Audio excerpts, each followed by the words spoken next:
Hello friends, good morning everyone. வாங்க MCX market பற்றி discuss பண்ணலாம். US oil and crude oil, brent crude oil எல்லாமே yesterday movement வந்து எப்படி இருந்தது அப்படின்னா, மார்னிங்கில் இருந்து ஒரு ஒன் சைடு பை எடுத்தது. கிட்டத்தட்ட ஒரு 3:30 மணிக்கு மேலே பார்த்திங்க அப்படின்னா நமக்கு க்ரூட் ஆயிலெல்லாம் 8,570 8,320 ஒரு 200 பாயிண்ட்ஸ் டவுன் எடுத்திருந்தது.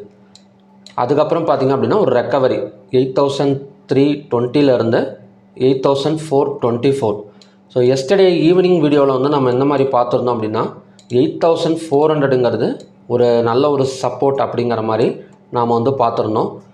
நமக்கு இன்வென்ட்ரி டேட்டா வந்து சப்ளை தான் கொடுத்துருக்கு. ஏன்னா எஸ்டர்டே காலையிலே வந்து ஏபிஐ வந்து எஸ்டிமேட் பண்ணியிருந்தாங்க, இந்த மாதிரி ஸ்டோரேஜ் வந்து அதிகமாக இருக்குது அப்படிங்கிற மாதிரி சொல்லியிருந்தாங்க. பட் இன்வென்ட்ரி வந்ததுக்கப்புறம் செல்லிங் ஆனதா அப்படின்னு கேட்டிங்கன்னா கிடையாது.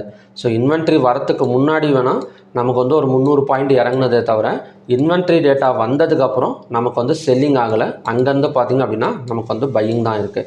இந்த செல்லிங்னா ஜஸ்ட் ஒரு 2 இல்லை 3 15 மினிட்ஸ் கேண்டில் மட்டும்தான் செல்லிங்க்கு சப்போர்ட் பண்ணுது.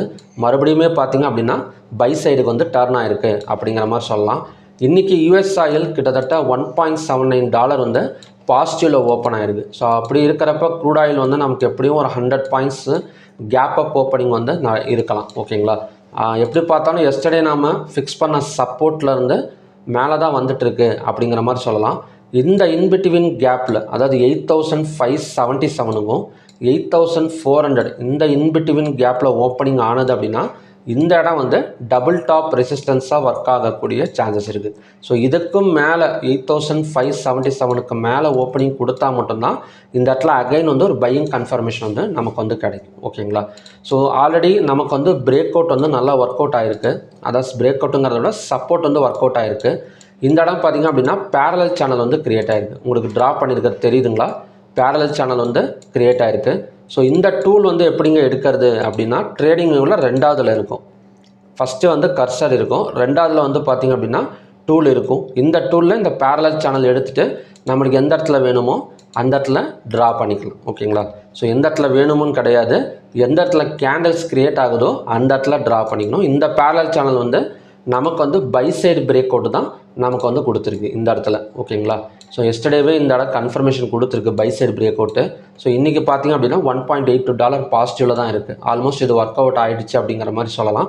ஸோ நமக்கு இந்த இடம் டபுள் டாப் ரெசிஸ்டன்ஸாக ஒர்க் ஆகக்கூடிய சான்சஸ் இருக்குது. ஸோ ரெசிஸ்டன்ஸுங்கிறது 8,577.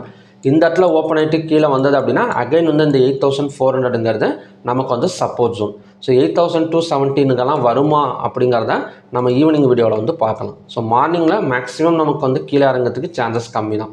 நெக்ஸ்ட்டு வந்து நேச்சுரல் கேஸ். இப்போ நேச்சுரல் கேஸ் வந்து நல்ல ஒரு பை போக வேண்டியது. ஏன்னா இந்த பேட்டர்னை பற்றி நாம் ஒரு வாரம் இல்லை ஒரு 10 நாளாகவே பேசிகிட்ருக்குறோம். இந்த இடத்துலையே தான் நமக்கு வந்து இன்னும் ரவுண்ட் அடிச்சிட்ருக்கு, பிரேக் அவுட் எடுக்குது, போகுது வருதே தவிர இதை தாண்டி இன்னும் மேலே வரல. ஆனால் 283.4 எஸ்டர்டே கூட 281.6 வந்து பிரேக் அவுட் பண்ணியிருக்கு. ஸோ எப்போ வேணால் 297 இல்லைனா அதுக்கும் மேலே வந்து வரதுக்கு சான்சஸ் இருக்குது. ஓகேங்களா, ஸோ இன்றைக்கி வந்து கண்டிஷன்ஸ் எப்படி எடுத்துக்கலாம் அப்படின்னா, நெக்ஸ்ட்டு சப்போர்ட்டுங்கிறது இந்த பிரேக் அவுட் லெவல் தான் 281.6. ஹையாக பிரேக் அவுட் பண்ணால் ஒரு 4 to 5 பாயிண்ட்ஸ் பக்கம் மேலே வரதுக்கு சான்சஸ் இருக்குது நேச்சுரல் கேஸை பொறுத்த வரைக்கும். கோல்டு வந்து அகெயின் வந்து பை தாங்க போயிட்டுருக்கு. எஸ்டர்டே கூட கொஞ்சம் செல்லிங் வந்து எக்ஸ்பெக்ட் பண்ணியிருந்தேன், பட் கோல்டு வந்து தொடர்ந்து நமக்கு பை தான் போயிட்டுருக்கு. ஸோ கோல்டோட ஹையாக பிரேக் அவுட் பண்ணால் நெக்ஸ்ட்டு டார்கெட் அண்ட் ரெசிஸ்டன்ஸுங்கிறது 1,46,561. நெக்ஸ்ட்டு சப்போர்ட்டுங்கிறது 1,44,299. அடுத்தது வந்து சில்வர். இப்போ சில்வரும் அதே மாதிரி தான். நெக்ஸ்ட்டு சப்போர்ட்டுங்கிறது 2,25,426. சில்வரோட ரெசிஸ்டன்ஸ் மட்டும் இப்போதைக்கு வந்து ஒரு அன்பிரடிக்டபுளாக இருக்குது. நான் ஈவினிங் வீடியோவில் வந்து பேட்டர்ன் க்ரியேட் ஆனதுக்கப்புறம் ரெசிஸ்டன்ஸ் வந்து அப்டேட் பண்ணுறேன். இப்போதைக்கு ஹையாக பிரேக் அவுட் பண்ணால் பை சைட் ஃபோக்கஸ் பண்ணலாம், ஆனால் ரெசிஸ்டன்ஸுங்கிறது அன்பிரடிக்டபுள். ஓகேங்களா, ஸோ நான் அதை பார்த்துட்டு உங்களுக்கு ஈவினிங் வீடியோவில் வந்து அப்டேட் பண்ணுறேன். நெக்ஸ்ட் வந்து காப்பர்.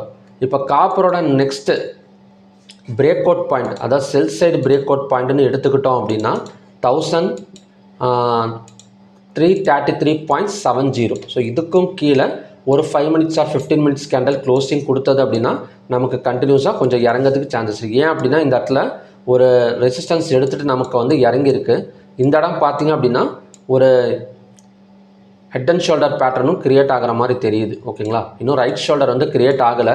ரைட் ஷோல்டர் கிரியேட் ஆனது அப்படின்னா 1333.70 பிரேக் அவுட் பண்ணால் கண்டினியூஸாக நமக்கு ஒரு 30 பாயிண்ட்ஸ் ஒரு ஸ்விங் ட்ரேடிங்கில் வந்து எக்ஸ்பெக்ட் பண்ணலாம். பட் எல்லா மெட்டல்ஸுமே நமக்கு வந்து பாசிட்டிவில் தான் இருக்குது. அப்படியே இறங்கினா கூட என்ன சொல்கிறதுன்னா 4 to 5 பாயிண்ட்ஸ் பக்கம் ஒரு செல் சைடு வந்து எக்ஸ்பெக்ட் பண்ணலாம். ஓகேங்களா, ஸோ ஓகே ஃப்ரெண்ட்ஸ், இதுதான் பார்த்திங்கன்னா இன்றைக்கான எம்சிஎக்ஸ் கண்டிஷன்ஸ். நெக்ஸ்ட்டு வந்து நாம் குளோபல் மார்க்கெட் டேட்டாவுக்கு போயிடலாம். இப்போ நிஃப்டி வந்து ஒரு மைனஸில் தாங்க ஓப்பன் ஆகிருக்கு. அதாவது ஒரு 54 பாயிண்ட்ஸ் பக்கம் மைனஸில் ஓப்பன் ஆகிருக்கு. ஈரான் யூஎஸ் வார் வந்து எப்படி போயிட்டுருக்கு அப்படின்னா ஹெவியாக தான் போயிட்டுருக்கு அப்படிங்கிற மாதிரி சொல்லலாம். எஸ்டர்டேவே வந்து ஈரான் வந்து நீங்கள் பிக்காக்ஸ் மவுண்டன்லாம் இது பண்ணக்கூடாது, அப்படி பண்ணிங்க அப்படின்னா அதை தாக்குதல் வந்து நடத்தக்கூடாது, அப்படி நடத்துனீங்க அப்படின்னா அமெரிக்காவை வேறு உண்டிலன்னு பண்ணிடுவோம் அப்படிங்கிற மாதிரி ஒரு ஸ்டேட்மெண்ட் வந்து கொடுத்துருந்தாங்க. ஸோ இவங்க விடுற மாதிரி கிடையாது. இப்போ மறுபடியும் பார்த்திங்க அப்படின்னா தாக்குதல் வந்து நடத்திக்கிட்டே தான் இருக்காங்க. 12 நாள் ஆகுது போர் ஆரம்பித்து. இப்போ நமக்கு நிஃப்டி ஒரு 55 பாயிண்ட்ஸ் பக்கம் நெகட்டிவில் இருக்குது.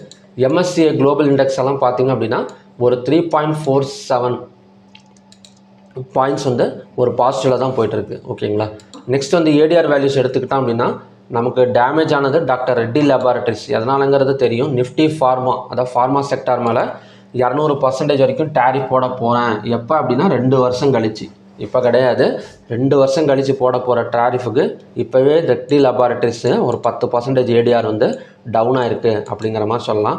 ஸோ எல்லாமே நமக்கு வந்து டவுன் தாங்க. நேற்று சொல்லவே தேவையில்லை. எல்லாத்துலேயுமே பார்த்திங்க அப்படின்னா பணத்தை வந்து வெளியே தான் எடுத்திருக்காங்க.